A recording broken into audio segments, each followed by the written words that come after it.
Bueno, muy buenas tardes a todos. De hecho, me da mucho gusto estar aquí en este Centro Cultural Universitario de Tlatelolco para comentar la importancia que tienen las culturas, las lenguas del náhuatl antiguo y contemporáneo. ¿Sí?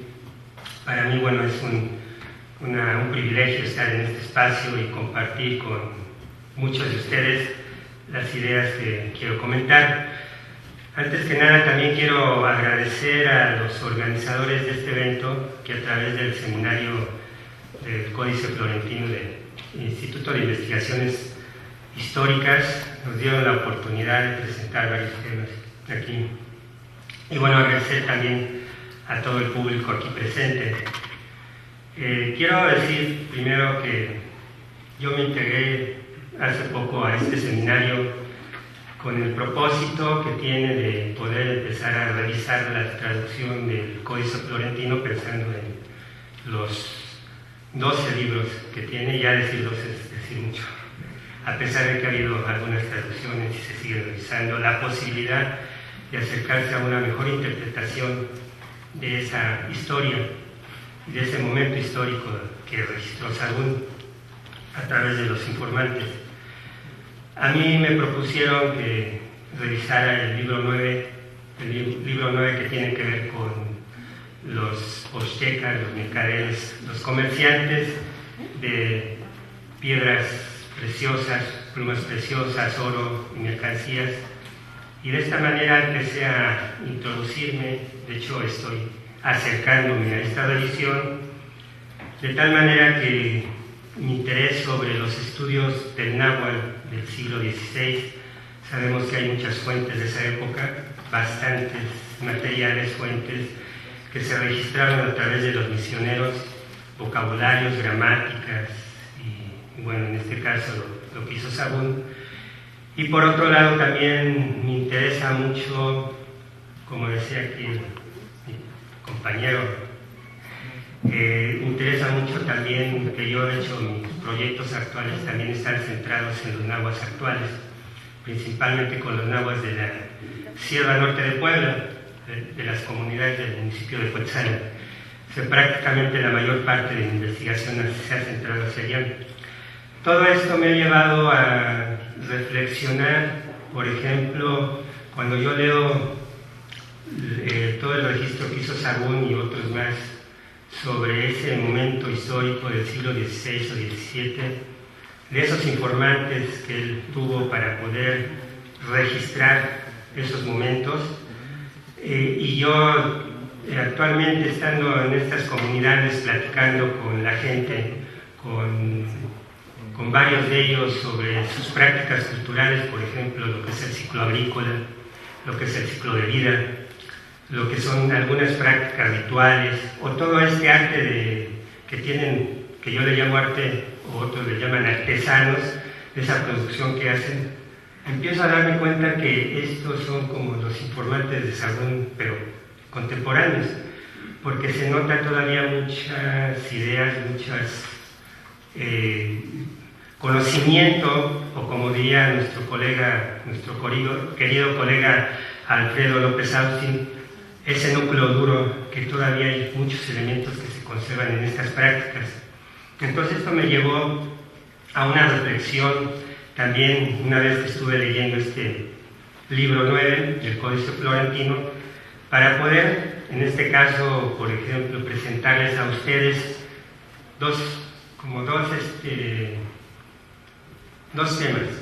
El primero, que quiero centrarme en el libro 9 del Códice Florentino, quiero centrarme más que nada en este discurso que se va elaborando en toda la secuencia que va describiendo Sahagún. Y quiero decir nada más centrarme en el discurso porque ya, de hecho, hablar de los mercaderes es hablar de bastantes cosas, ¿no? O sea, ya Eduardo Matus, el arqueólogo, ha hablado de mercado históricamente. Miguel León Portilla también ha comentado los dioses de los mercaderes. En sí hay mucha información y seguramente todavía muchas preguntas.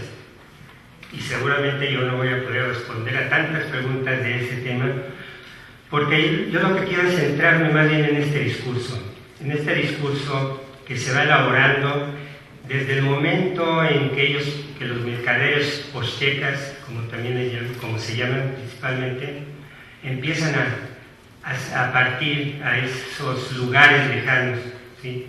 Todo es un proceso, es todo un discurso que se va elaborando ahí.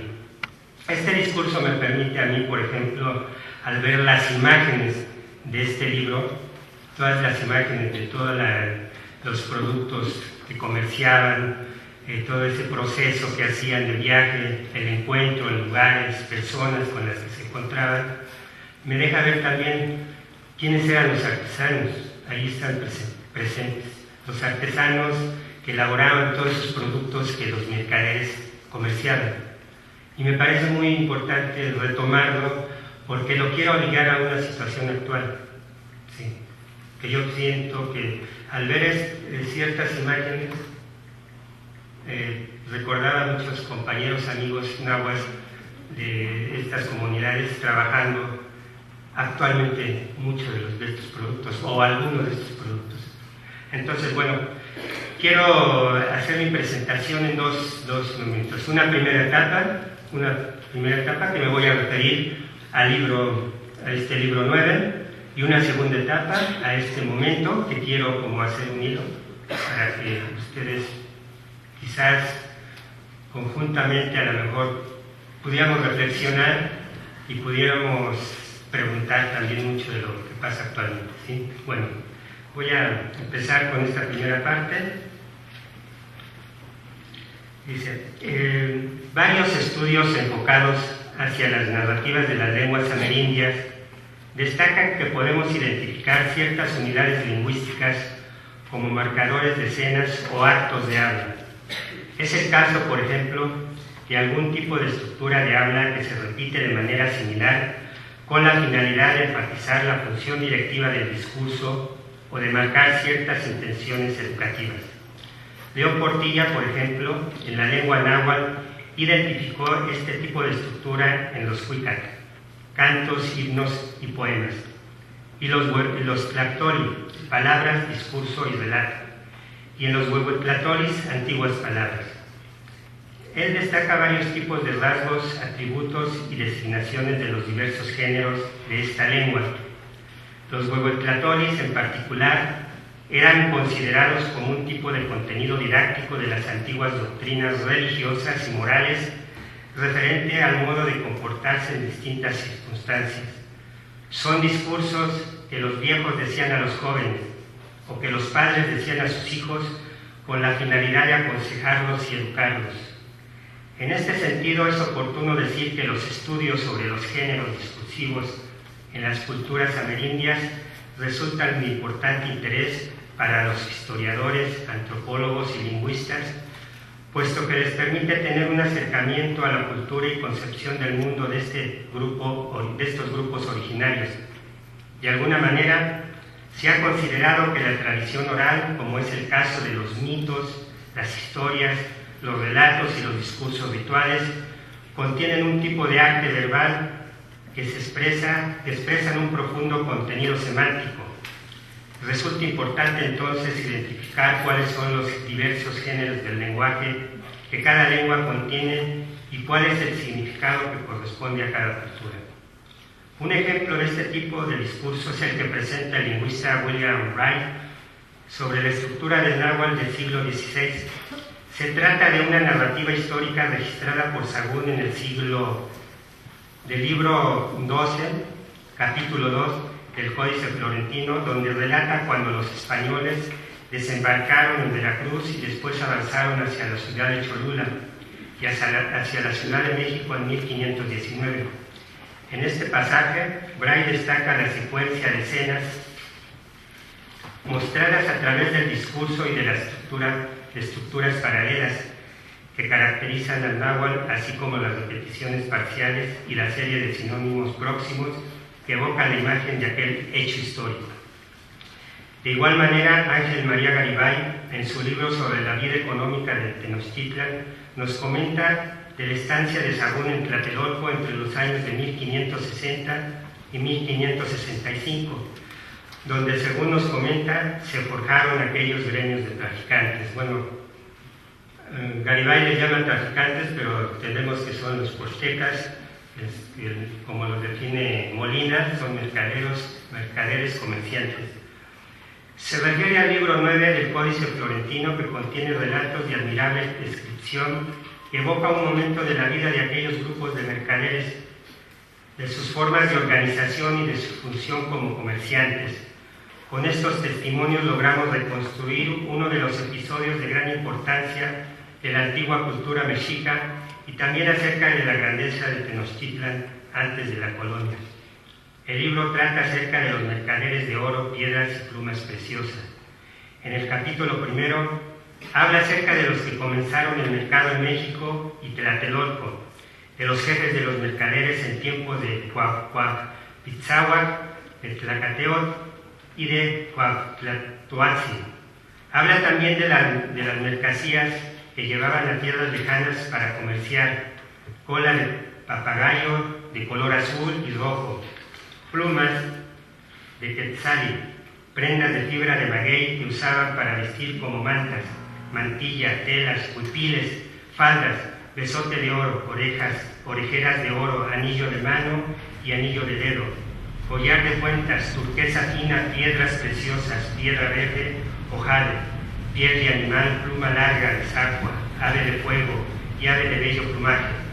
También se refieren acerca de los jefes de estos gremios, describe las costumbres y usos de los mercaderes cuando se iban de viaje, cuando llegaban a sus lugares a mercadear, y de los oficios y diligencias que hacían.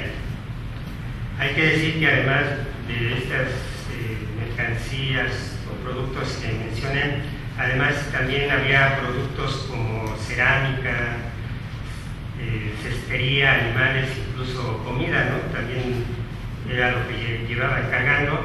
En una segunda parte se refiere a la relación del laboratorio de los pies, una ceremonia que realizaban al regresar a su casa después de un largo viaje, de las sesiones de canto o los modos de hacer banquetes, y de la relación del baño de gente, es decir, de la preparación de esclavos para inmolarlos en sacrificio de Huitzilopochtli. Ciertamente, todos estos relatos llenos de información nos pintan la vida de aquellos antiguos grupos, o bien nos recrean la imagen de la vida de los nahuas en Tenochtitlan y Tlatelolco de principios del siglo XVI. En general, hay datos acerca de lugares, personas, hechos y objetos que se traen y se llevan, de usos y costumbres, de modos de vida, de celebración de fiestas, de rituales y de ofrendas. Aquí, de hecho, el libro, podemos decir que en el libro podemos organizar una serie de secuencias discursivas, que de hecho son bastante todo este discurso que se va exponiendo. Sin embargo, yo solamente aquí voy a poner como ejemplo el momento de la partida, ¿sí? Cuando ellos parten. Me parece un discurso muy interesante y reflexivo de lo que eran, de cómo se transmitía, cómo se dirigía hacia estos mercaderes. Y bueno, voy a ir comentando un poco estos momentos. Esta secuencia no voy a hablar de todo el libro, pero nada más de ser como una referencia. Dice, un día, es decir, el discurso el discurso se da a partir es una ceremonia que se da antes de la partida. Entonces dice, un día anterior buscaban un signo favorable para el día de su partida, el que mejor les parecía para tener un buen camino, es decir, Hualitonari, día bueno. Y este era Secowa, una serpiente, que indicaba el camino verdadero, Octri Melagua. Ya en la medianoche cortaban papeles en forma de bandera y pintaban en ellos figuras de uli, tinta que hacían de cierta goma de árbol medicinal, para ofrecerlos a Tet, fuego, Xiuhtecutli, señor del año, Atlani, tierra, Tlaltecutli, señor de la tierra, y Yacatecutli, señor guía, señor nariz, que era el dios de los mercaderes. Se punzaban la oreja y la lengua con una espina y tomaban la sangre con un dedo y le echaban al fuego. 4 veces se sangraba y 4 veces echaban su sangre.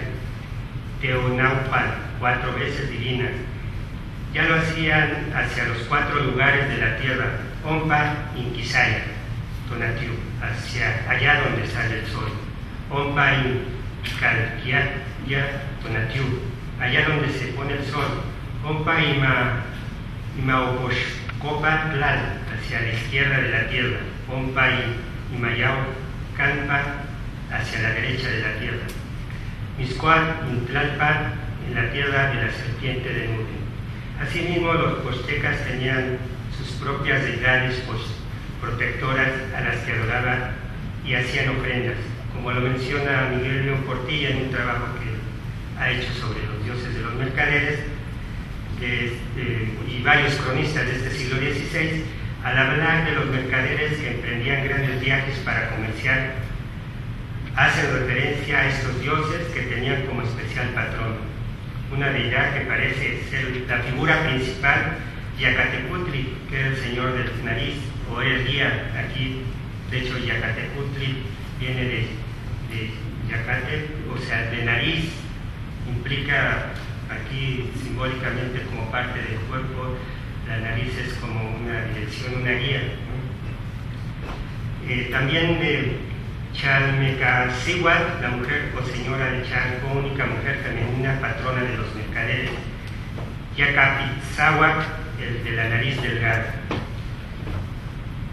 Me voy a ir centrando en este discurso y quiero presentar esta reconstrucción que los viejos, los jefes de los mercaderes y los padres dirigían durante la ceremonia de partida de los mercaderes. Es solamente un ejemplo del complejo discurso que se expresa en estos eventos reconstruidos por Sagún. Los tlactoli, palabras o discursos, son estructurados en una secuencia de escenas y de turnos de habla donde se enfatiza la función directiva del discurso para resaltar los valores morales del grupo y la orientación a través del consejo hacia lo que es una buena conducta. Cada acto del discurso tiene la función de destacar y dirigir los valores éticos, las creencias religiosas, las normas de conducta. Son los consejos de los jefes de los mercaderes, de los guías del grupo y de los padres de los jóvenes de primera vez, para que el grupo de mercaderes tenga buen camino y logre alcanzar los propósitos para los que fueron encomendados. Como menciona Garibay, con estos informes tenemos medio de restaurar uno de los cuadros de mayor atractivo de la vieja cultura, la pintura precisa de los que fueron los que por mil vicisitudes, a veces trágicas, contribuyeron a elevar a su ciudad lacustre y fueron los mejores obreros de la grandeza de Tenochtitlan. Entonces, empezamos con esta ceremonia de partida, donde los mercaderes se dirigen a todos los reunidos, a los jefes de los mercaderes y a los parientes. Dicen: ustedes cansados, ustedes se cansaron, ustedes aguantaron. Aquí con una palabra, con un dicho, yo les ruego a nuestra madre, a nuestro padre, pues ahora ya me separo de nuestros linderos, de nuestro barrio y de nuestra ciudad y de nuestro pueblo. Después de escuchar las palabras de los mercaderes, los principales, los que eran jefes de los mercaderes, les respondían para transmitir el deseo de su camino, que fuera próspero, que no hubiera alguna adversidad durante el viaje. Está bien, tú que estás aquí, hemos tomado, hemos percibido y hemos oído tu espíritu, tu palabra, que en paz tome tu pie. Ya debes enfrentar con uno serpiente camino verdadero, que en alguna parte tropiece tu pie, con camino pedregoso, con camino boscoso, con verales, con zacatales, que en paz sigas el valle, el llano. Quizás te destruirá nuestro Señor, el dueño del mundo, el dueño de todo, el dueño del cielo, el dueño de la tierra. En otro momento hablan los padres de los jóvenes que se van por primera vez, los que eran nuevos en el oficio de mercadear, los encomendaban rogando que dieran por ellos. Decían: aquí estás, hijo mío, mi joven, mi hijo solo, estás pobre, ¿qué harás? ¿Qué obrarás? Pues para eso te hizo el Señor nuestro, amo gran Señor, el dueño del mundo, el dueño de todo, el dueño de la tierra, porque por quien eres varón, que vayas siguiendo a las personas, que algo vayas a fijarte cómo van, cómo sigue el camino. Después, en otro momento, hablan los mercaderes a la gente reunida, se dirigen a todos los reunidos. Es el momento en que los mercaderes juntan toda la carga de sus mercancías que iban a llevar, y antes de partir se dirigían a los viejos, se despedían de ellos y agradecían sus palabras y consejos. Aquí están presentes sus hijos, nuestros pies están fríos, que nosotros tenemos que dejarlos, que ahora nos vamos, ya recibimos, ya tomamos. Nuestro pensamiento, nuestra palabra, en nuestro seno, en nuestro interior, está bien guardado, está atado, lleno de llanto, lleno de emoción, que con ellos ahora dejamos el patio, la entrada, y a nuestros tíos, nuestra hermana mayor, nuestros parientes, nuestros allegados, bien sea, si no nos olvidan. Y también en otro momento es cuando los viejos les respondían a todos los que partían y les deseaban buen viaje, que no se preocuparan de la casa que dejaban y que no olvidaran los consejos y las palabras que antes les dijeron. Los mercaderes se despedían de todos y partían hacia tierras lejanas.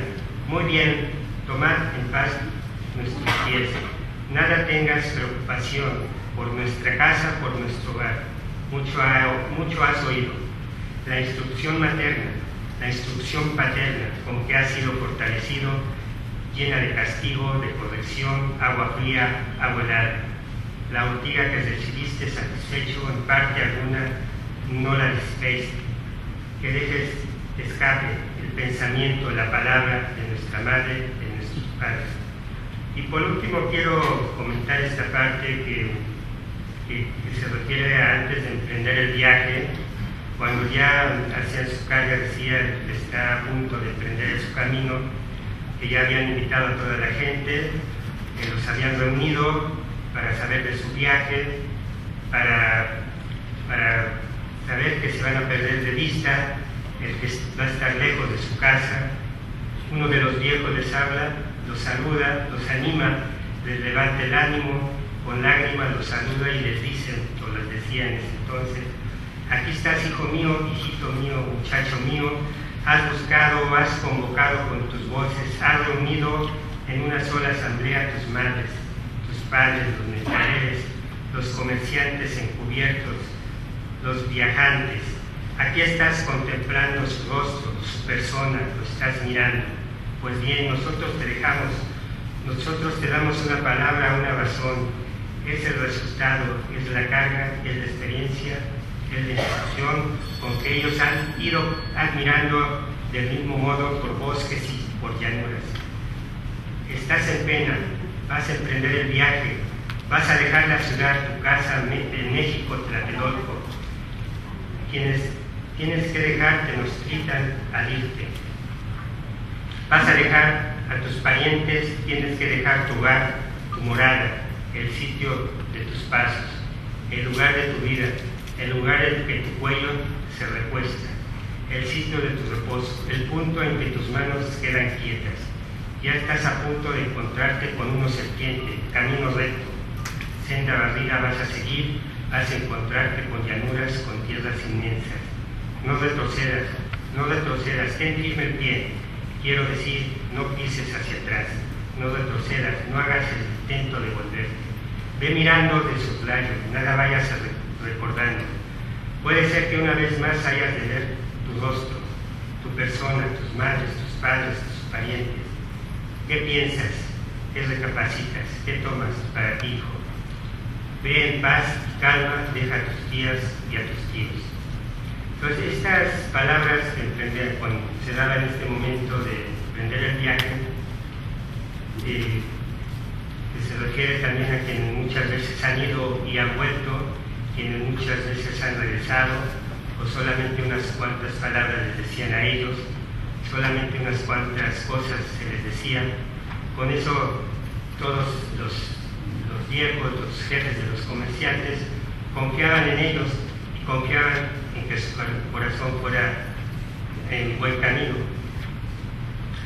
Finalmente quiero decir que a partir de esta revisión del discurso, de esta reflexión, me parece que, bueno, lo que he mostrado en este discurso de los mercaderes a partir de la descripción que hace Sahagún en el libro 9 del Códice Florentino, es un discurso que a través de la lengua náhuatl constituye un recurso comunicativo poderoso en la construcción y transformación de las relaciones sociales que antiguamente utilizaban los ancianos principales. En el caso de los mercaderes, el discurso nos muestra la importancia que tenían para la educación y para la organización social y económica. Finalmente, considero que el estudio de estas formas de discurso son de vital importancia para comprender la relación que hay entre la lengua, la cultura y la cosmovisión de los náhuatl antiguos y actuales, ya sean narrativas, mitos, discursos ceremoniales o rituales. ¿Cuáles, digamos, de todo esto, algunas perspectivas que yo también he tratado de orientarme? Por ejemplo, no solamente en el libro nuevo, yo creo que está en todas estas fuentes del Códice Florentino y en otras más del siglo XVI y otros siglos, que en este caso del libro 9 podemos empezar a hacer un análisis semántico a través de campos semánticos desde esta perspectiva que se llama etnociencia, para ver cómo, por ejemplo, clasificaba las mercancías. Podemos hacer una clasificación de las mercancías a partir de los tipos de mercancías, de los usos que tenían cada una de ellas, de los materiales, qué tipo de materiales se utilizaban, por ejemplo, animales, plantas o minerales. Y por otro lado también creo que podemos hacer toda una clasificación de los oficios que tienen que ver con los artesanos o artistas, como mejor se podría decir, que eran especialistas, que tenían un conocimiento muy específico de cómo elaborar esos productos, de los materiales que utilizaban, de los instrumentos y de las técnicas. Todo esto me ha llevado a pensar en lo que yo actualmente puedo estar percibiendo con los náhuatl modernos, los náhuatl actuales, principalmente de la Sierra Norte de Puebla. Por ejemplo, vemos estas imágenes. Aquí están los mercaderes, ¿no?, caminando el camino, y esta primera parte que representa en el capítulo 1, ¿no? Bueno, a lo largo del libro se va describiendo lo que llevaba, lo que vendía, lo que recibían los gobernantes, la nobleza, lo que utilizaban los de las clases, por decir, más bajas. O sea, eran diferentes mercancías. Podemos ver, por ejemplo, algo que a mí me llama la atención, me interesa ahorita comentar, lo que son las mantas, los huipiles, todas estas mantillas que utilizaban las mujeres, y que son técnicas que actualmente se siguen conservando, y que es lo que quiero mostrarles. Ahorita ya estoy dando ese brinco, ¿no? Perdón si ven que de repente me salté, pero estoy tratando de hacer este vínculo con la reflexión que tengo de los náhuatl actuales. Y entonces, por ejemplo, vemos esta imagen de las tejedoras, de la buena tejedora que suele apretar, golpear lo que teje, enderezar el mal tejido con espina, con alfileres, y tucuir muy bien, ¿sí?, o hace raro lo que va tupido, ¿sí?, toda esta forma que está mostrando la imagen y que va describiendo Sahagún a través de sus informantes cómo eran las tejedoras. Entonces, cuando yo veo esta imagen y después veo esta otra de esta amiga artesana tejedora de una de las comunidades de las náhuatl de Cuetzalan, es la misma imagen, a diferencia, bueno, que antes no había bancos, ¿sí?, se sentaban en el piso, así como está. Ahora, bueno, lo hacen en algunos bancos, y empiezo a ver este vínculo del discurso, de lo que hacían, de los artesanos, ¿sí?, actuales, y luego digo, bueno, entonces veo que ellos todavía tienen un conocimiento acerca del tejido, en este caso, del telar de cintura, y esta es una práctica cultural que se conserva, sobre todo en la Sierra Norte de Puebla. Yo sé que en varias comunidades nahuas también, o con otros grupos que no son nahuas, en lo que podríamos hablar de Mesoamérica, y todavía se conserva, ¿no? Y además hay actualmente un gran número de mujeres que continúan esta noble labor y esta práctica que implica sentarse varias horas para tejer. Se ha convertido también en un medio de vida, o sea que además de tejer lo bello, o sea, son las artesanas, pero no son mercaderes en sí, pero también empiezan a abrir ese mercado de poder vender sus productos. Y bueno, actualmente se enfrentan con todos estos productos que no son elaborados de manera artesanal directa, sino por ejemplo lo que producen como faldas, útiles. Ahora entran muchos productos chinos mucho más baratos y pelean también con eso. O sea, es como imaginar, incluso uno si va el domingo al centro de Cotzalan y ve el mercado, imagina lo que era también acá en Tlatelolco. O sea, esa imaginación, ese imaginario recuerda mucho lo que actualmente tiene. Entonces, por ejemplo, los instrumentos que utilizan son casi los mismos que se utilizaban en el siglo XVI. Los nombres de estos instrumentos, yo hice un análisis léxico de los instrumentos, de las técnicas, y con sus variaciones por el cambio de 5 siglos de la lengua del náhuatl, hay ciertas variaciones fonológicas, ¿no?, de vocal, pero los nombres y las técnicas siguen siendo los mismos. Estos son los instrumentos, los que usan actualmente. Todavía algunos elaboran el hilo de algodón y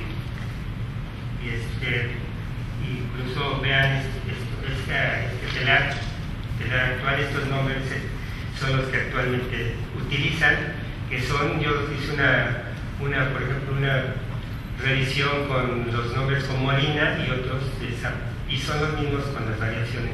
Por ejemplo, aquí habla del tacti, que es el telar, el ikpa, que es el hilo, el tacte, que son los hilos verticales que se mantienen tensos durante el tejido, el sillot, que es el palo liso, que al aumentar su número se hace más complejo el tejido, el ispashillot, son los hilos que cargan los sillot y es la base para tejer, el aca, es un pedazo de carrizo con el que se mide el tamaño de la tela, el octamimil o cuaumimil son los palos rollizos que se colocan en cada extremo del telar y sirve para sostener los hilos. Sosopas, por ejemplo, son los machetes que se utilizan para abrir los hilos y se colocan después de cada sillo. El paquillo es la trama o hilo que se cruza de un lado a otro. El omit es un hueso que se utiliza para separar los hilos. El necual es un hilo que se coloca para que no se pierda el cruce de los hilos, y el necapal se coloca en la cintura para sostener el telar. Entonces vean cómo todo este léxico se ha conservado a pesar de todo, y este telar es el mismo que está aquí. ¿Sí? Los mismos instrumentos, la misma técnica. Entonces esto me lleva a hacer ese vínculo y a plantear la importancia de documentar este conocimiento y en lo posible de su conservación, ¿no? Entonces yo lo que hice fue un registro también del discurso de estas técnicas que inicia esta misma tejedora que vieron, fue quien empieza a hacer un discurso del tejido. Empiezo a imaginar también ese discurso que Sahagún registró con sus informantes de cómo inicia el tejido, y lo que tengo es un registro visual que empieza aquí. Empieza, por ejemplo, con una incensando sus palitos que va a utilizar, un acto ritual para poder lograr que haya un buen tejido, un buen trabajo, y luego ya empieza aquí va a empezar a formar su telar. No va a empezar a tejer, sino a hacer su telar con todos los hilos, con todo esto que vimos nosotros aquí. Esto es lo que va a empezar a hacer, ¿sí? Va a empezar a formar el tejido. Anteriormente lo hacían en el suelo, ahora ya no, han innovado algunas técnicas, pero ahora empieza a describir, ella empieza a describir lo que está haciendo, formando su tejido, empieza a poner los hilos verticales, los horizontales, que va a meter el chillo, luego el arquillo, todo va describiendo este proceso de elaboración del telar. Y es un proceso que dura varias horas, ¿sí? Y una vez que ya lo tienen, ya dice, ahora sí, ya está, ahora sí voy a empezar a tejer. Ya voy a empezar a tejer.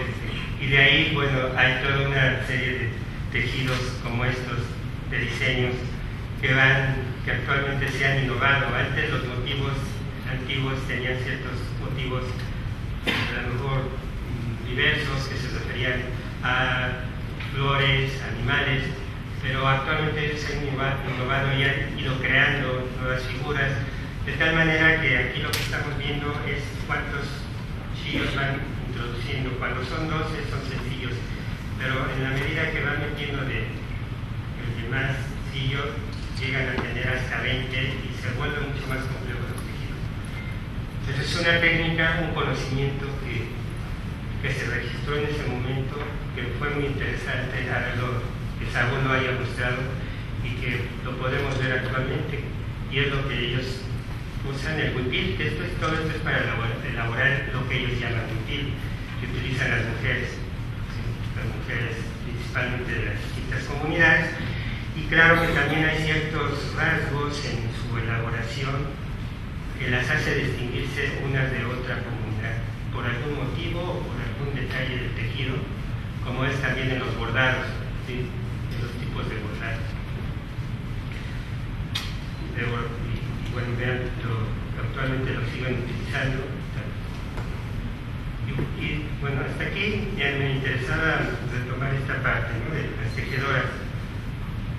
También hay otra parte de los artesanos que aparecen en las imágenes de este libro del 9, donde están los artesanos de oficio, de varios oficios, que es muy interesante ver cómo se ha conservado algunos, y que me parece que es una parte que se podría analizar de manera más profunda, más sistemática a nivel semántico del significado, ¿no? Que tiene del discurso. Yo nada más estoy mostrando aquí algunos de estos oficios de plumas, de oro, de cera, pero hay uno que me llamó la atención y por eso quiero presentarlo aquí con ustedes, y es bueno, aquí hay varios de pluma, ¿no?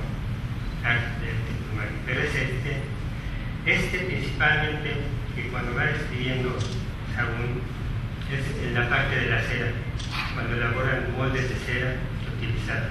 Entonces ustedes ven esta imagen de la cera, estos moldes, y me llevó a que coincidió con un registro que yo hice, además de haber hecho este registro visual del tejido, hice un registro también de la elaboración de la cera actualmente que hace un amigo artesano para la fiesta de los santos patrón que entrega a los mayordomos. Entonces yo quiero ver cómo este momento histórico lo podemos ligar a una situación actual, y entonces quiero presentarles el video que hice con este amigo, y es un video sobre la cera, que cuando yo antes vi la imagen de Sahagún, luego vi a Eugenio, pues un viaje, es un viaje.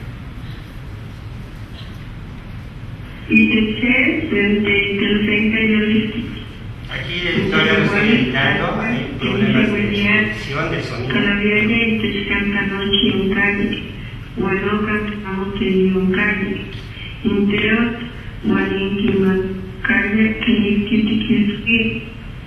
Mosen Paluviani, Kimanta Cochitani, Isquat, Inter, Tachiwani, Kimanta Cochitani, Iski, Macaya, Kelistiki, Kiski, Chichihuane, Kimanta Cochitani.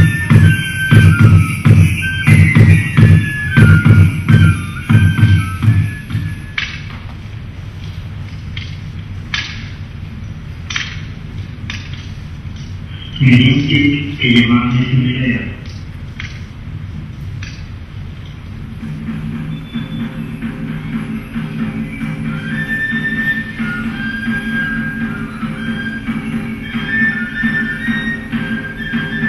Eran cantics morones, la mochila que me hice a medias.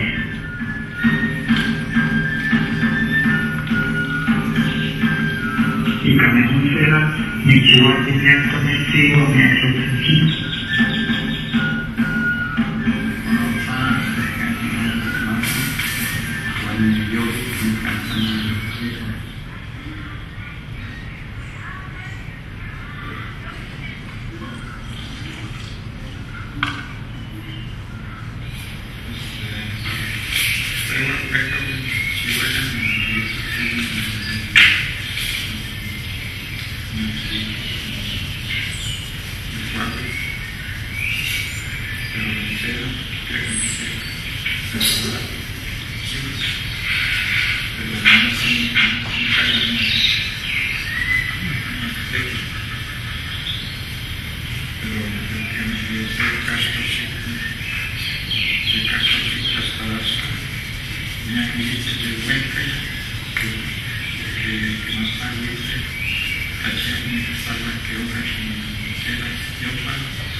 Nika y Canal son inmensos y fin lenguaje del intuitivo supremo.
Chiwa Wan Pewati in Green Taxi. Buenas tardes. ¿Qué tal? Bueno, vengo a hacer un pedido para la cena de la mayordomía de Santiago. ¿Cómo pasa usted? Gracias. Pues, Witzel de Witzel que me fiscales, mayordomos y mayordomías. Witzel que porque estos años de mi cabello, mi trabajo hueca de comunidades, entonces, porque se quita, bueno, 40,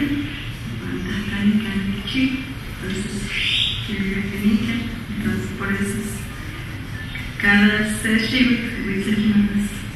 más mayordomos, chivas de San Miguel Arcángel, chivas de San Antonio, de San Juan, chivas de Padre Jesús, chivas de Corazón de Jesús, no de Nancy Carl, de Guadalupe, de Otlán, Guadalupe,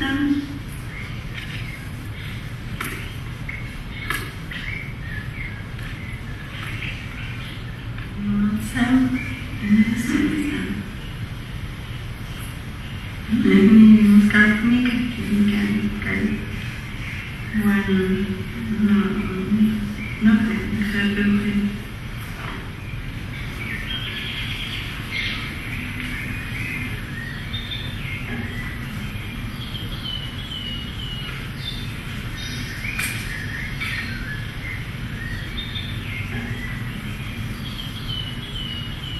que sale, nadie quiere que sale 40 porque Witzel igual que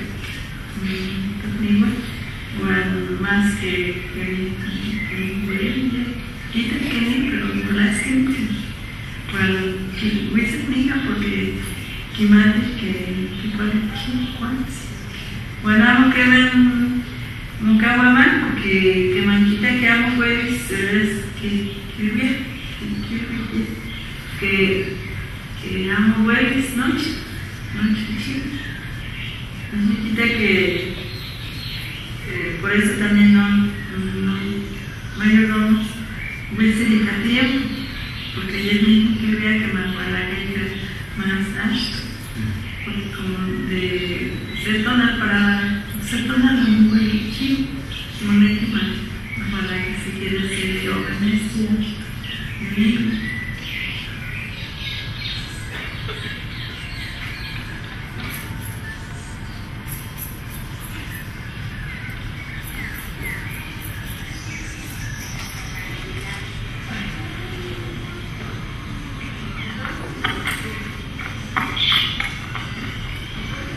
Medin por Moscovia, su tentativi de Kimatia, que mi fiesta se llama Kiris.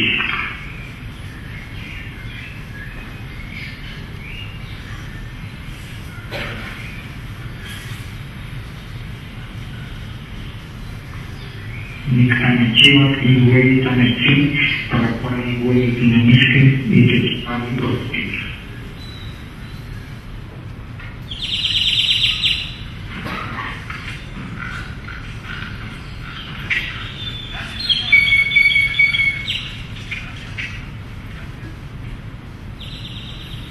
Pues me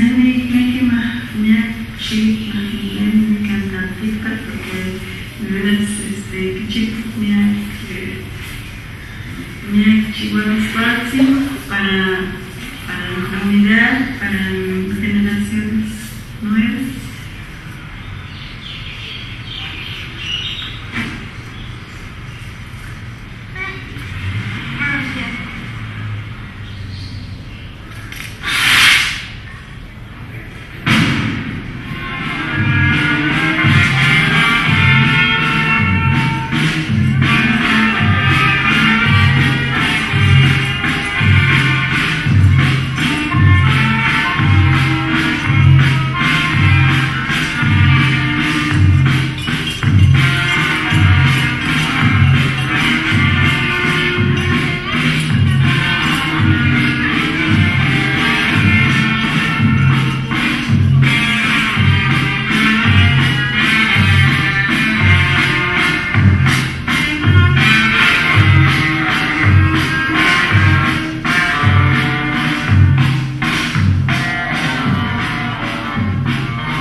Iskon Inter Kichiwak Sekwasin Wisneti Nashachit Nuan Intimakayan Kenistitikies Kiek Kichiwak Intercedi Kwasinus Kenistitikies Nashachit Iskon Nochi Teneki Nexis Astota Cochite Tit Wampoti Poti Wantit.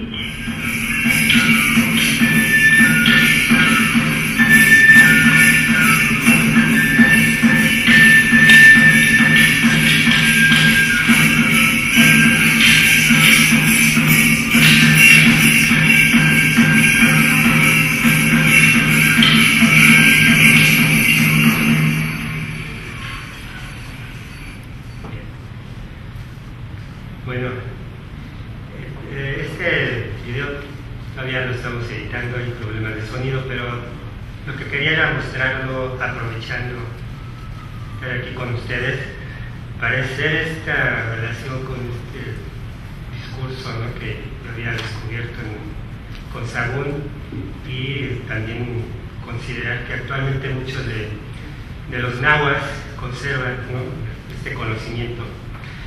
Yo sé que hay muchos puntos, temas que no he podido expresar, sobre todo acerca de los mercaderes, su historia, el mercado, los lugares, los problemas, conflictos, todo lo que su vida, ¿no?